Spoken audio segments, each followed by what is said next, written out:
Jadi begini teman-teman, sebelumnya kalau kita perbedaannya ya, kalau saya ngomong ya, antara indikator baterai yang ada di motor kita katakanlah dengan di mobil ya, itu berbeda cara kerjanya.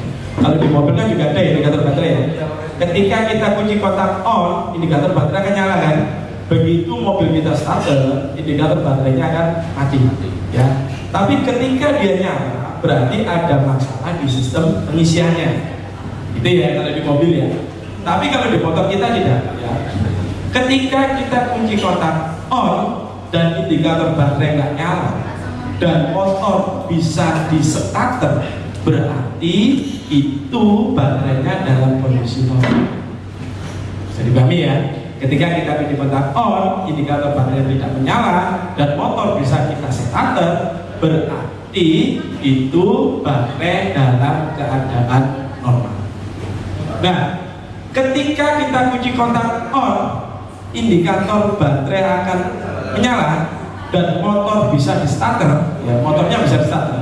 Itu berarti peringatan, teman-teman. Ya, berarti di situ ada peringatan. Dan apa yang harus dilakukan oleh seorang konsumen ya atau user daripada kita? Yang pertama itu adalah mematikan ISS. Jadi ISS-nya nggak bisa difungsikan dulu ya. Terus yang kedua, segera bawa ke AHAS ya. Nanti mekanik-mekanik kami akan melakukan analisa lebih lanjut ya, berkaitan dengan kondisi baterainya. Terus tadi disampaikan oleh Pak Bondan bahwa baterai itu ada lifetime-nya ya kan. Terus berkaitan dengan tekanan pengisiannya dan juga berkaitan dengan kebocoran arusnya. Seperti itu. Itu ya teman-teman ya. Terus ya Mas Bung, itu tegangannya yang masuk baterai nyala itu tegangannya berapa? Itu tegangannya 11,6 volt ya. Jadi ketika kita kunci kotak on dan ECM mendeteksi tegangan baterai 11,6 volt dan motor masih bisa di starter ya 11,6 volt, itu maka indikator baterainya akan dinyalakan. Jadi kontrolnya di ECM ya, di ECU-nya, di ECM, engine control modulnya. Nah, setelah itu teman-teman, ketika motor posisi jalan, tentunya kan ada pengisian ya. Pengisian katakanlah tegangannya naik jadi 14 volt karena di situ terjadi pengisian ketika mesin bekerja. Itu indikator baterai masih nyala. Jelas ya? Indikator baterai masih nyala. Katakanlah orangnya dari Surabaya ke Sidoarjo berjalan jauh, otomatis kan baterainya ngisi terus kan. Akhirnya yang tadinya 11,6 naik jadi 12,4 ya, karena perjalanan kurang lebih 1 jam. Dan ketika itu di-on-kan lagi sudah nggak nyala. Jelas ya teman-teman ya. Itu cara kerja daripada indikator baterai. Tuh. Nah, ketika dikunci kontak on, terus indikator baterainya itu nyala tapi nggak bisa di starter. Nah, ini berarti menandakan bahwa baterainya ini sudah di bawah 11,6 volt ya. Seperti itu. Jelas ya. Nah, baterainya ini juga tak tolong kami untuk memblow up ya istilahnya. Itu berbeda-beda teman-teman, antara yang bit deluxe, terus antara yang bit CBS ya, dan yang bit street. Kalau kita lihat ya, itu di tipe baterainya ada yang menggunakan 5Ah, ada yang menggunakan 3Ah. Nah, bedanya di mana? Jadi gini ya, kami ya ketika launching Honda Beat ini tentunya kan sudah mulai banyak tahap uji coba ya berkaitan dengan safety dan kenyamanan daripada baterai. Nah, yang dilengkapi dengan fitur ISS (Idle Stop System) itu kapasitas baterainya lebih besar. Jadi itu ada 5Ah ya untuk yang tipe deluxe Smarky dan yang tipe deluxe ya. Terus yang tipe CBS dan yang tipe street itu 3Ah ya. Jelas ya, kapasitas baterai berbeda ya, istilahnya tandonnya itu beda ya.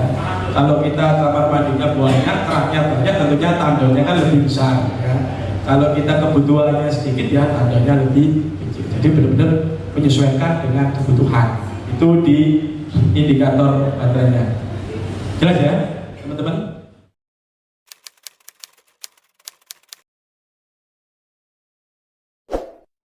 Oke, saya akan lanjutkan lagi di fitur smart key-nya. Nah, di fitur smart key-nya teman-teman ya, itu di Honda Smart Key-nya kita mengaplikasikan satu tombol ya, satu tombol. Jadi kalau kita lihat di sini teman-teman, itu hanya tombol on off smart key ya, yang di aspeknya tidak ada ya. Jadi satu tombol. Terus, nah di sini di smart key juga kami juga butuh ya. Kemarin di waktu kita launching Stylo juga sudah saya sampaikan ya, edukasi untuk konsumen kita ya. Ketika kita kunci kotak on, indikator smart key-nya itu berkedip 5 kali, 1, 2, 3, 4, 5, terus nggak berkedip lagi. Itu menandakan bahwa baterai yang ada di remote ini sudah waktunya diganti. Ya, jadi itu menginfokan. Kita tolong, ini edukasi ya.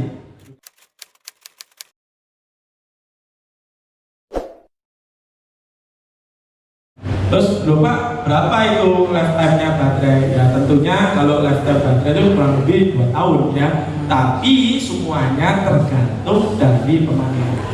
Ya, misal ya teman-teman ya, kalau di area dia kan kerjanya di area 2 meter antara remote dan unit ya. Katakanlah ada user ya yang mematikan motor, terus meletakkan remote ini masih jarak 2 meter. Ya, itu akan mempengaruhi usia baterai. Jelas ya. Jadi diparkir, pulang malam-malam, terus orangnya capek, remote-nya ditaruh di konsol box. Tapi ini nggak di off kan. Nah, itu masih komunikasi dia. Maka akan mempercepat usia baterai. Itu contoh ya, contoh. Jadi semua itu tergantung dari habit atau kebiasaan. Nah, dari smart key ini juga berlaku di semua smart key kita. Ketika posisi off seperti ini, itu daerah jangkauan komunikasinya 2 meter. Ketika motor sudah di starter, ya motor dikunci kotak on dan di starter, maka area komunikasinya jadi seperti ini teman-teman, mengecil. Ya, area komunikasinya jadi mengecil. Ya, terus arahnya juga seperti ini. Ya, kalau lebar, yang tadinya 2 meter jadi mengecil.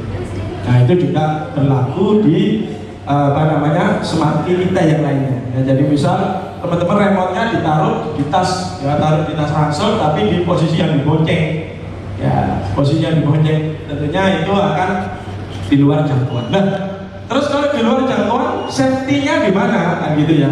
Enggak, terus ini misal nggak ada komunikasi terus tiba-tiba motornya pokok, enggak, aman ya. Bagaimana si smart key ini menginfokan ke user?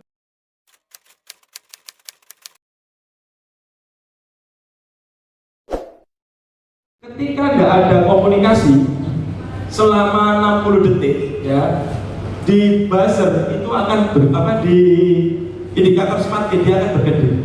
Jadi misal ini nggak ada komunikasi ya, nggak ada komunikasi itu macam-macam.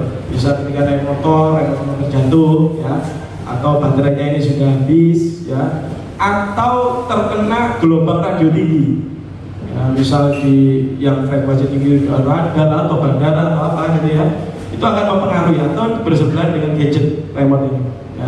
Nah, itu selama 60 detik lebih kalau nggak ada komunikasi, di indikator smart key-nya ini akan berkedip gitu ya teman-teman ya. Nah, ketika di off kan, indikator smart key akan berkedip terus selama 20 detik, menginfokan ke pengendaranya, wih remote lo Jen nanti, maka si pengendara harus segera meng-on-kan ya, meng-on-kan lagi, akhirnya nyari remote. Bisa dipahami ya teman-teman ya. Nah, itu kecanggihan daripada smart key kami.